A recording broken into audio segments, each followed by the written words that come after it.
اللہ فرمائے گا کہ جنوں اور انسانوں کی جو جماعتیں تم سے پہلے ہو گزری ہیں انہی کے ساتھ تم بھی داخل جہنم ہو جاؤ۔ جب ایک جماعت وہاں جا داخل ہوگی تو اپنے جیسی دوسری جماعت پر لعنت کرے گی، یہاں تک کہ جب سب اس میں داخل ہو جائیں گے تو پچھلی جماعت پہلی کی نسبت کہے گی کہ اے پروردگار، انہی لوگوں نے ہم کو گمراہ کیا تھا، تو ان کو آتش جہنم کا دگنا عذاب دے۔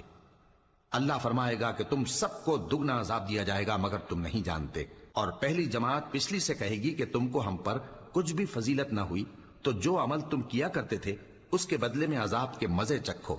جن لوگوں نے ہماری آیتوں کو جھٹلایا اور ان سے سرتاوی کی، ان کے لیے نہ آسمان کے دروازے کھولے جائیں گے ثم ارجع البصر كرتين ينقلب إليك البصر خاسئا وهو حسير ولقد زينا السماء ظالموں کو ہم ایسی ہی سزا